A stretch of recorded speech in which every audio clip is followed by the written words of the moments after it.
agenda yang diputar balikkan. Mestinya beliau Nyai Girah atau Nyai Calon Arang itu seorang tokoh yang baik, namun pada akhirnya karena pelampiasan rasa kecewanya dengan kerajaan waktu itu, yang terjadi malah sebaliknya, beliau seolah-olah seorang tokoh kejahatan gitu. Sebulanan lah sebelum corona meledak di Kediri, itu ada ya di sini banyak sesepuh-sesepuh itu, dia jam 2 malam itu suara segawan anjing, suara anjing itu menggonggong, itu nggak ada henti-hentinya. Dari sini terus saut sana, dari sini saut ke sana, pokoknya kayak ini dikelilingi segawan, suaranya minta ampun. Kayak segawan itu suaranya melas gitu, suaranya kayak anjing.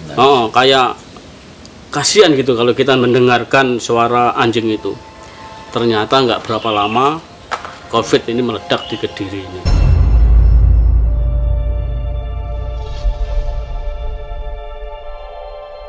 Calon Arang adalah nama julukan seorang perempuan yang bernama Dayu Datuh dari Desa Girah, desa pesisir wilayah Kediri.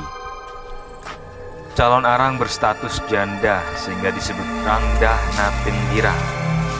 Rangdah berarti janda, dalam bahasa Bali Nateng berarti raja atau penguasa. Girah adalah nama desa, jadi Rangdah Nateng Girah berarti janda penguasa desa Girah. Calon Arang adalah Ratu Leak yang amat sakti. Pada zaman pemerintahan Raja Airlangga, Calon Arang membuat wilayah kerajaan Kediri gerubuk, terserang wabah penyakit yang dapat mematikan rakyatnya dalam waktu singkat.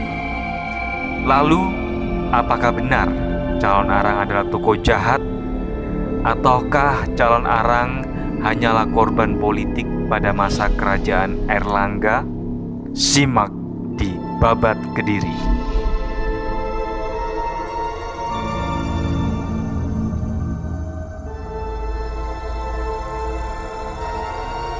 Yang pertama itu versi sejarah. Kalau versi sejarah itu yang jelas terjadi di era Airlangga. Kemudian yang kedua adalah versi kearifan lokal yang mana terdiri dari berbagai versi. Namun bagi saya sendiri yang bisa saya ungkapkan di sini adalah kearifan lokal yang berasal dari para sesepuh kami yang tinggal di kampung ini. Yang pertama ada beliau almarhum Bapak Jani, itu seorang guru sejarah juga. Kemudian yang kedua almarhum Mbah Jasran, itu sangat beken di sini, paling sering merawat ini, sebelum dirawat orang itu Mbah Jasran itu. Jadi berangkat dari situ saya sedikit bisa ikut bercerita bahwa di era Airlangga dulu ternyata ada tokoh seorang wanita yang sampai saat ini masih kita hormati karena tinggi ilmunya. Beliau bernama Nyai Girah. Kalau orang sini sering menyebut itu Walunating Girah gitu. Jadi ada yang agak dikit itu Mbok Rondo Girah juga ada. Kemudian dari dulu ada yang waktu masih kecil saya dulu, tempat ini yang lebih sering itu orang bilang itu tempatnya Mbah Senuk gitu. Orang bilang dulu. Nah, itu berkaitan dengan Calon Arang ini.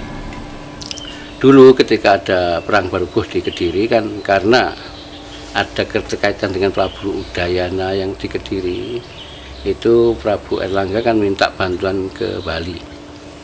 Kemudian dikirimkan 3, termasuk seperti senapati lah kalau boleh dibilang sekarang itu, 1 perempuan dan 2 laki-laki.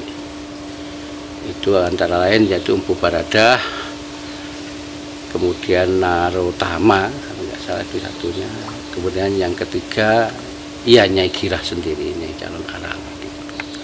Singkat cerita, ketika sudah selesai perang ternyata Walunating Girah ini kalau sekarang mungkin orang bilang bagian dari korban politik mungkin gitu.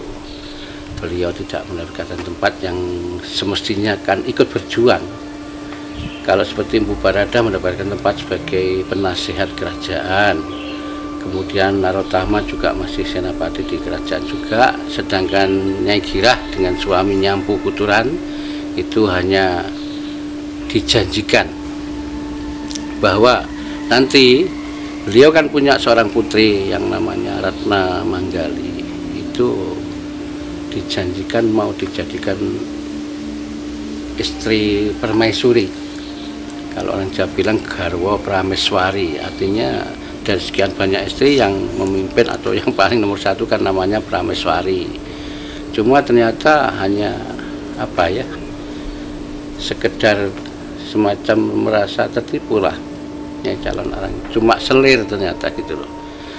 Lah berangkat dari kekecewaan itu misalnya cerita, itulah makanya timbul rasa dendam dan sakit hati. Makanya wajar kalau beliau kemudian punya yang sampai saat ini ya, yang paling terkenal beliau itu yang paling terkenal ilmu hitamnya. Padahal beliau itu sebetulnya bukan hanya ilmu hitam. Sedikit saya kupas tentang ilmu hitam. Sebetulnya kan tidak ada ilmu hitam, nggak ada sebetulnya. Jadi yang ada adalah semua ilmu itu baik, bagus. Cuma penggunaannya saja kadang-kadang kita itu yang bisa jadi ilmu hitam dan ilmu putih. Jadi ibarat ilmu itu ibarat senjata. Terserah senjata mau dipakai untuk apa. Kalau untuk kebaikan berarti ilmu putih kan, kalau untuk keburukan ilmu hitam. Dua hal tentang pemilihan sejarah itu. Yang pertama, sejarah yang benar-benar sejarah. Yang kedua, yang ada semacam legenda yang diputar balikkan. Mestinya beliau Nyai Girah atau Nyai Calon Arang itu seorang tokoh yang baik, namun pada akhirnya karena pelampiasan rasa kecewanya dengan kerajaan waktu itu, yang terjadi malah sebaliknya, beliau seolah-olah seorang tokoh kejahatan gitu. Ya, hal seperti ini yang membuat kami yang berada di sini selaku mau tidak mau, kami kan keturunan beliau juga, entah yang berapa, yang jelas ada hubungan. Jadi termasuk beliau adalah leluhur kami hanya kepingin beliau itu ibarat nama itu bisa bersih. Dan untuk pengembangan selanjutnya, karena di situs ini banyak hal yang bisa kita ambil, itu pun kalau mau. Yang pertama edukasi tentang sejarah, yang kedua nanti ada ahlinya sendiri, kawan-kawan kami juga ada yang memantau yang berkaitan dengan hal-hal yang bersifat mistis. Itu tidak menurut kemungkinan memang banyak. Sedangkan saya pribadi pun dulu pernah mengalami, maaf, bukan berarti saya istilahnya kalau orang bilang mungkin dikatakan musyrik, mungkin itu berawal dari ketika saya ada garapan sawah di sebelah sana, itu mendengarkan suara uyon-uyon ataupun gamelan Jawa, tapi diselingi dengan irama gamelan dari Bali. Kalau saya bilang dulu jangger. Nah, itu saya penasaran, kalau hanya sekedar istilahnya dengar apa uyon-uyon gamelan Jawa, itu saya pikir kampung sebelah sana mungkin lagi ada hajatan, itu biasa. Nah, yang ini lain, sebentar irama Bali, jangger, sebentar lagi uyon-uyon lagi, tayub dan sebagainya. Itu saya penasaran, saya datengin gitu loh. Nah, cuma ternyata sampai di lokasi ini nggak kedengaran apa-apa, tapi setelah lewat sampai di ujung selatan sana itu kedengaran. Dari utara kedengaran di sebelah selatan, tapi kita di selatan sana kedengaran di sebelah utara. Nah, ini kita baru mikir, oh berarti memang harus kita harus percaya memang ada hal-hal gaib yang ada di dunia ini. Itu dari saya tentang mistiknya. Kembali ke tadi cerita tentang sejarahnya atau dari Nyai Calon Arang sendiri. Bahkan masalah nama pun ataupun gelar itu pun masih sampai saat ini saya pribadi khususnya belum bisa mengatakan bahwa itu yang paling benar atau gimana. Yang jelas semua berdasar dari kearifan lokal, cerita dari para sesepuh-sepuh yang di sekitar sini, di kampung kami. Kemudian sedikit wawasan kita membaca sejarah. Memang yang jelas ini berawal di era Erlangga, terjadinya peristiwa ataupun legenda tentang Nyai Calon Arang. Itu di era Erlangga sebelum era Majapahit. Ya, mudah-mudahan sedikit keterangan dari saya bisa menambah wawasan khususnya untuk saya sendiri, umuman kepada semua yang saat ini ya sedang gandrung dengan sejarah kebangsaan kita, termasuk cagar budaya yang ada di Calon Arang ini.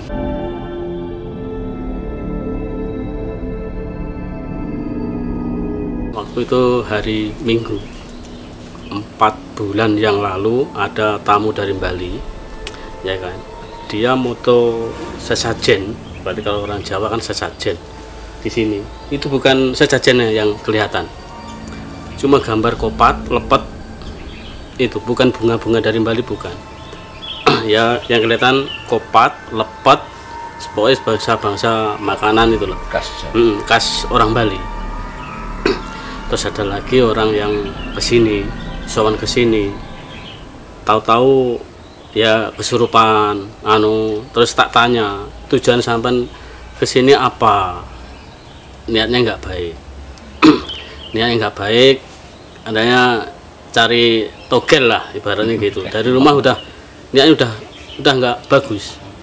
Kalau di sini niatnya kok dari rumah mau ke sini niatnya kok jelek, udah jangan harap pulang gitu loh. Pasti ada kejadian yang aneh-aneh, ada, pasti ada. Terus saya pernah itu moto orang yang lagi suku itu di atasnya kayak ada gambar leak, atasnya kayak gambar leak Bali gitu loh. Ada orang-orang suku ya, orang-orang sepuh itu. Ya, ada penampakan. Ada penampakan, itu gambar leak itu ya, matanya merah kayak api gitu loh matanya. Terus sebelum itu baru-baru ini ya, sebulanan lah sebelum corona meledak di Kediri, itu ada yang di sini banyak sesepuh itu dia jam 2 malam itu suara segawon anjing, suara anjing itu menggonggong, itu nggak ada henti-hentinya. Dari sini terus saut sana, dari sini saut ke sana, pokoknya kayak ini dikelilingi segawon, suaranya minta ampun. Kayak segawon itu suaranya kayak melas gitu, suaranya kayak anjing. Kayak kasihan gitu kalau kita mendengarkan suara anjing itu.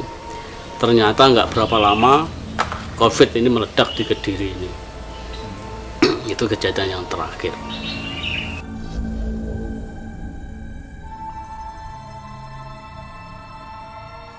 Kalau orang kan biasa lah mas, sowan ke sini sebentar, katanya ngelihat Eyang Ratu Girah itu mokal. Kalau Eyang Girah ini, kalau ibaratnya Nusantara ini nggak ada kejadian apa-apa, dia nggak mau muncul. Mungkin yang muncul murid-muridnya itu aja, pengawalnya. Kalau dia sendiri, kalau orang kok sudah bilang saya sowan ke sana, ke tempatnya situ Calon Arang, ketemu Calon Arang, itu tanya besar, bohong itu orang itu. Ibarat teman saya Pak Jarwo sendiri, lakunya wis saya aja kalah, wis yang mumpuni, itu aja mau ketemu sama dia aja susahnya minta ampun, nggak bisa. Nggak bisa itu.